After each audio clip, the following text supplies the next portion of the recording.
مرحبا بكم في هذا اللقاء المستجد. اليوم في برنامج أدوبي فلاش.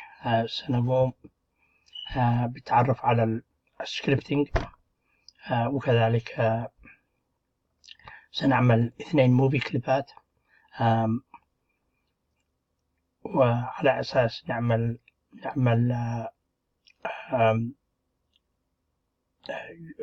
تعرفنا الكمبيوتر عندما يحصل مثلا تصادم يعني ما بين أوبجكتين يعني في هذا الفيديو. نأخذ اللاير 1 أول شيء ونسمي اللاير 1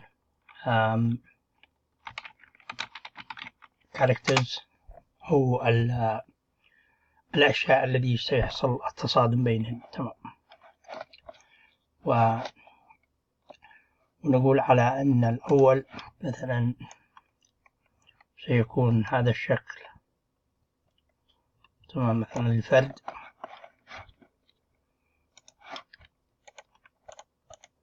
يعني هذا الشكل الفرد الأول، ونخلي مثلا باللون الأحمر. هذا هو الشكل الأول. تمام. للشخص. ونعمل شكل آخر، مثلا 2 لاعبين، كل لاعب مثلا من فريق مختلف.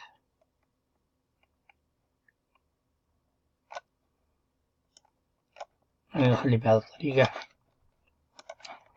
يعني الفريق الأحمر والفريق نخلي مثلا الفريق الأخضر. تمام. فعندنا مباراة مثلا ما بين الفريق هذا والفريق هذا، وعندما يتقاربوا أو يتلاقوا، تمام، يحصل هنا مثلا تصادم يعني بين اللاعبين.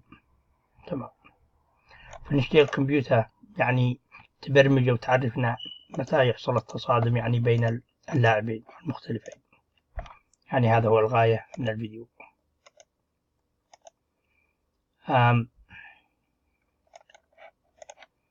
فقبل كل شيء نأخذ هذا ونعمل نتجه إلى هنا. نأخذ هذا الشكل الأول convert symbol، ونختار موفي كليب ونسميه player red 1. تمام. اوكي. هذا هو player red 1، وهذا نأخذه نعمل convert symbol ونسمي هذا player green 1. نختار موفي كليب. خلاص. يعني هذا سمينا player red 1، واللاعب الثاني سمينا player green 1. تمام. فعندنا player red 1 وعندنا الآن green red 1. تمام. لو عملنا كنترول وعملنا تجربة يكون لدينا هذا الشكلان. تمام. هذا الشخصان الذي سيلعبوا مثلا في المباراة ما بين الشخصين. تمام. ولا هناك أي حركة ولا أي تحرك يعني ما بين اللاعبين. تمام. في الوقت الحاضر. أوكي. الشخصين هم على هذا الطبقة. الآن نعمل طبقة أخرى،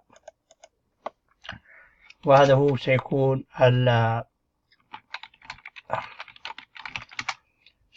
كتابة الأكشن سكريبت أو كتابة الكود، وسنضعه هنا. أو الكاركتر بإمكاننا نقفل الكاركتر. الآن على الأكشن سكريبت ندخل إلى هنا. تمام. وفي الأكشن سكريبت ماذا نريد؟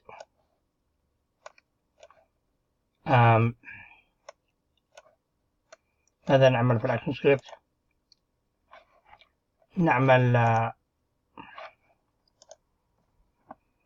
نريد هذا يتحرك يعني في جهة الأكس. تمام. ولذلك نعمل var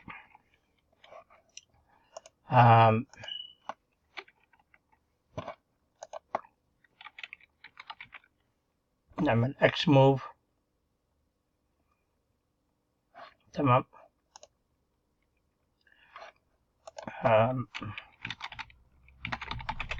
نمبر خلي مثلا 3، يعني في كل حركة سيمشي سرعة 3 أو. تمام. وهو سيكون الروت. تمام، لأنه من جذور البرنامج نفسه، لأن احنا ليس احنا في طبقة أخرى، احنا في الطبقة الرئيسية، لذلك يكون روت.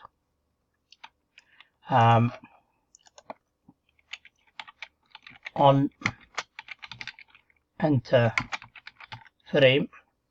نعمل on enter frame. سيكون في هذه الحالة سيكون function. تمام، هو سيكون function. ونعمل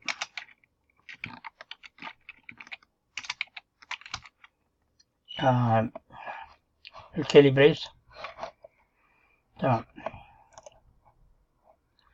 احنا سمينا الأول هذا سمينا الأحمر، هذا سمينا player red 1 صح؟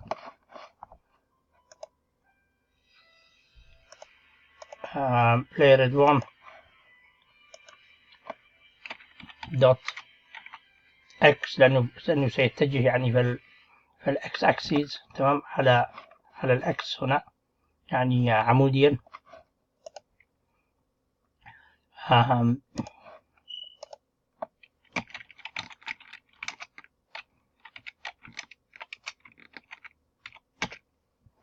يساوي ماذا يساوي؟ يعني الإكس البلاير red 1 سيساوي الفاريبل. تمام، الذي هو x move. تمام، لأنه هو الإكس موف يعني في البداية. تمام. نعمل الآن هنا سيميكولون. تمام. وسنعمل الآن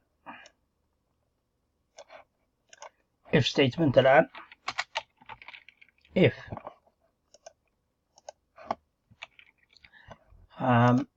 إذا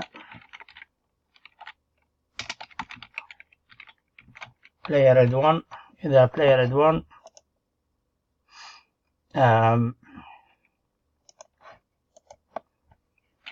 دوت إذا player red 1 hit test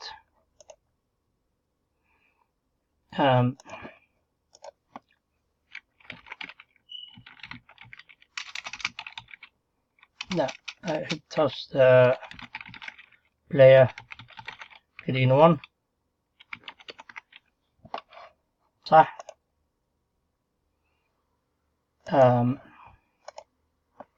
نعمل هذا كمان. نعمل هنا closing curly brace هنا. اوكي. إذا trace نعمل له trace.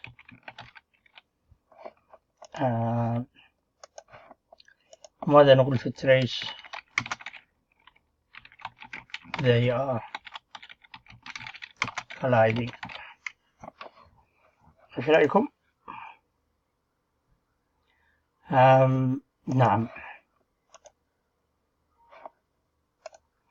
اوكي، نجرب الآن. اوكي، ماذا حدث؟ لا هناك أي حركة في الوقت الحاضر، لأنه الكاركترات ليس لديهن يعني أسامي في الوقت الحاضر، ليس لديهن instant name. تمام، لازم يجب علينا أن نرجع له هنا وندخل له هنا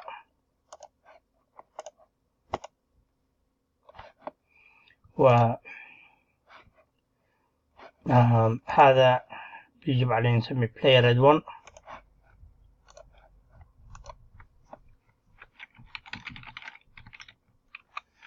اوكي، وهذا player green 1. تمام. عندما يكون عندنا instance name player red 1 player green 1، نرجع مرة ثانية ونشوف.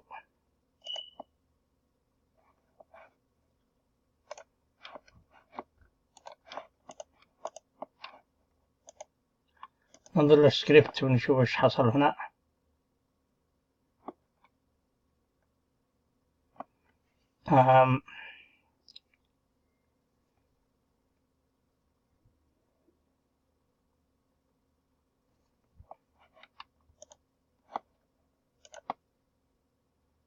player green 1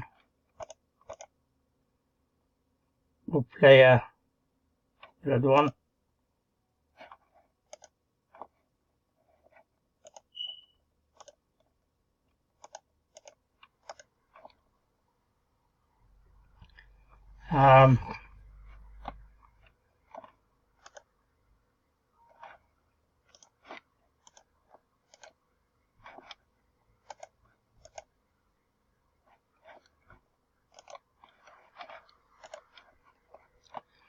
حصل عندنا خطأ هنا في الكود.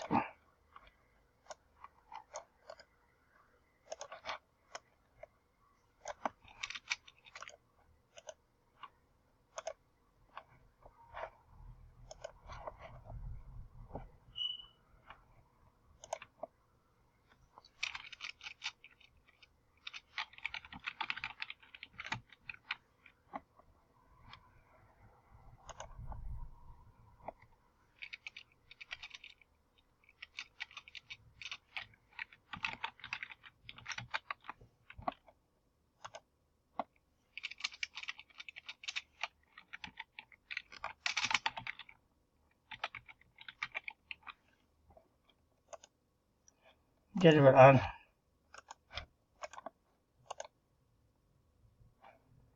اوكي، ماذا حدث الآن؟ نكتب الآن هنا يعني أنه في تصادم.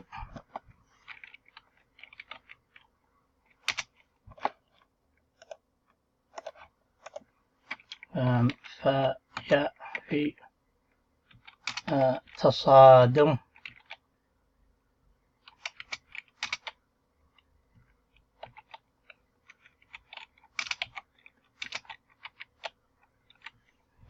اوكي،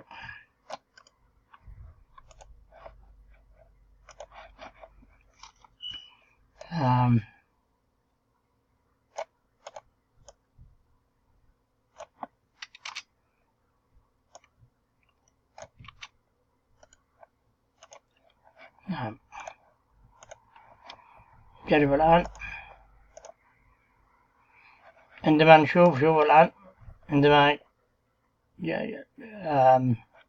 يصل الأحمر لا قريب الأخضر، يجيب لنا التعريف هنا أنه هنا في تصادم. تمام. فهذا هو النهاية. شكرا لما شاهدتم.